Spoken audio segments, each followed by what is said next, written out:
Kalau juz ini juz 3 itu membahas membuka akhlak-akhlak tercela yang mencelakakan, digabung jadi satu antara kibr dan ujub, sombong dan bangga, membanggakan diri. Sombong sudah dibahas tuntas, sekarang mulai ujub, membanggakan diri. Dimulai dengan bahaya dan tercelanya ujub. Jadi ujub atau membanggakan diri winganane diterangno. Nek jenenge kibr, sombong, itu memang kudu ana wong sing disombongi. Jadi ini apa istilahnya? Kalau pekerjaan itu jenis pekerjaan yang transitif, membutuhkan objek. Nek cara sarape fi'il muta'addi membutuhkan objek. Tapi yang ujub itu intransitif, perilaku yang tidak membutuhkan objek. Jadi sombong ada yang disombongi. Kalau ujub tidak perlu ada yang diujubi, itu orang lain. Jadi lebih istilahnya lebih tersamar gitu. Orang sombong itu ada objek yang disombongi.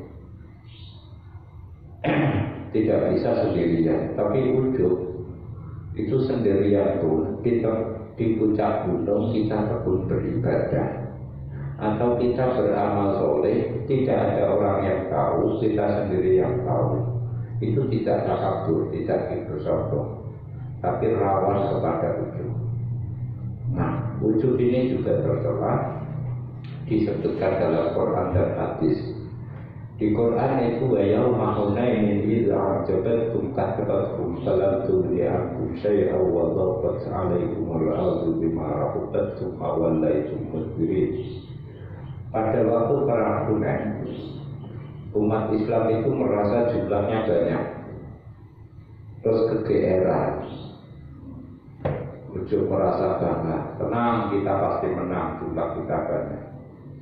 Itu disebut Allah wa yauma hunain idza ajabatkum. Allah menyebutkan perasaan bangga umat Islam, pasukan Islam dalam konteks Allah mengingkar, Allah tidak menyukai perasaan bangga dengan banyaknya pasukan Islam.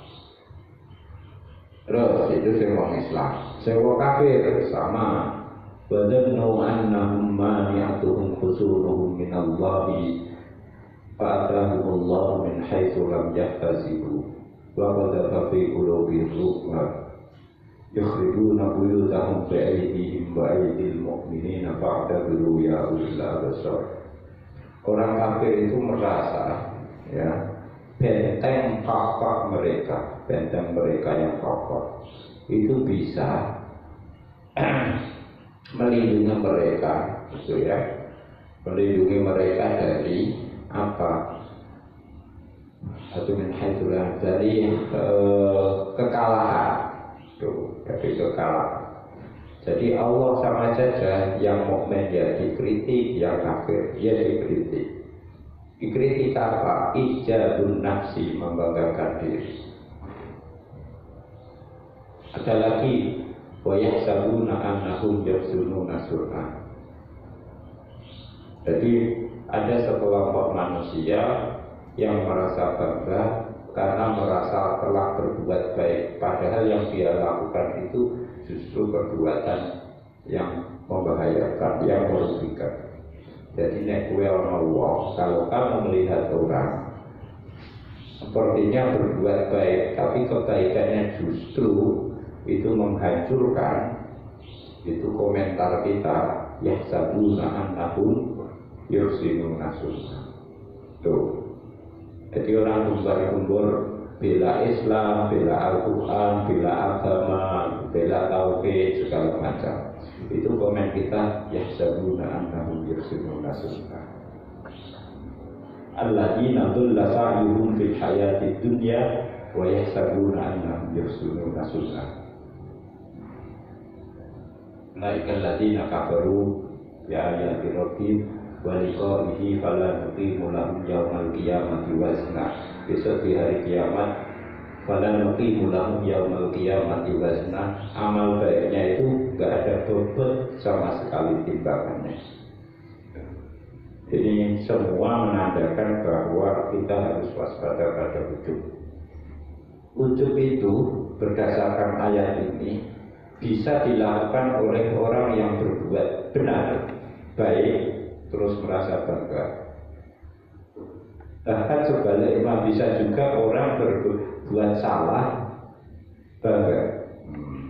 Salah melapor dari orang ini lebih lebih fatal. Mungkin kalau benar terus merasa bangga, benar baik bangga. Salah melapor pilih kodok-kodok nyalah nolong dia bisa. Yuk jibul insan bi amalin wa muktiun itu terjadi. Kata Rasulullah yang itu tadi ayat-ayat, sekarang hadis. Ada 3 yang mencelakakan besok di hari kiamat. Ini 2 hadis ini sama, seiring senada. Ada 3 yang bakal mencelakakan umat manusia. Pertama, sukun muta'un, kikir yang dituruti, medit. Kemarin di pertemuan terakhir 2 minggu yang lalu, ya, kikir atau bakhil yang dituruti.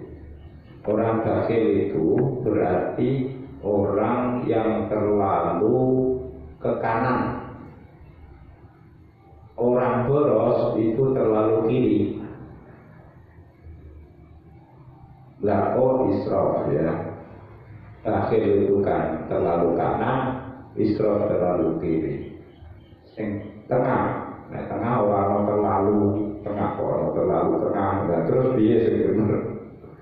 Ekstrim itu ya ekstrim kanan atau ekstrim kiri. Kalau kamu kelompok ekstrim tengah, tengah itu ya moderat atau ekstrim.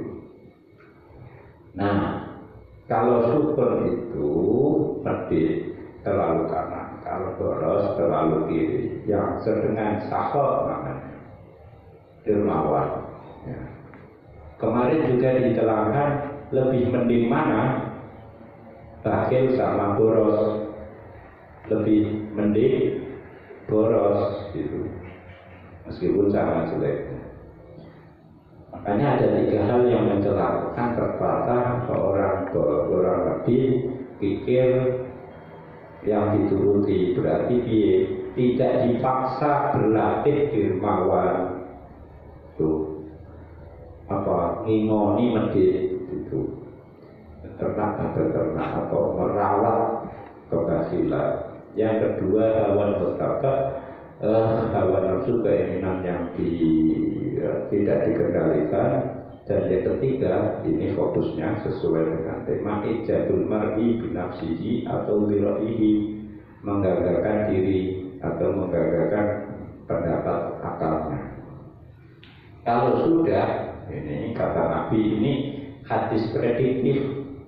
Yang kedua ini ditambahkan kejadian ini akan terjadi di akhir zaman. Nabi bilang kepada sahabat-sahabat, besok di hari akhir akan ada 3 perkara yang mencelakakan. Nah, kalau 3-nya sudah terjadi, fa'alaika binafsik, kamu ngurus diri kamu saja. Orang lain sudah sulit dikendalikan. Wes, kamu menyelamatkan diri kamu sendiri saja. Karena yang lain sudah tidak diselamatkan, sudah tidak bisa diselamatkan. Ini hadis prediktif. Akhiru hadhil ummah. Pertanyaannya, sampai akhir zaman itu umat kita itu baik apa buruk? Ya buruk gitu. Sampai happy ending atau bad ending dan gitu. Akhir dunia ini akan terjadi kebaikan yang puncak kebaikan atau puncak keburukan, yang kemudian ada dajjal turun, ada Memang Nabi Isa turun untuk menghilangkan itu. Tapi akhir zaman dan itu sudah berarti sudah mau kiamat. Hadis-hadis prediktif. Saya di zamanun begitu kan ada sering. Saya di zamanun gitu. Oh, yang Al Qur'ana dalam apa? Yahsul karena jirahu banyak membaca Quran, apa Quran tapi hanya sebatas tenggorokan, dari mulut ke tenggorokan, tidak sampai masuk hati. Nah, begitu. Saya di zamanul labi itu orang alim fatwanya sesat menyesatkan itu. Dan saya di zamanun laki orang jumlah perempuan lebih banyak daripada laki-laki, malah dikampanyekan dilarang poligami. Wah, itu saya di zamanun. Sebab itu akeh dilarang sidik ya, malah dilarang poligami itu ya zaman akhir. Ola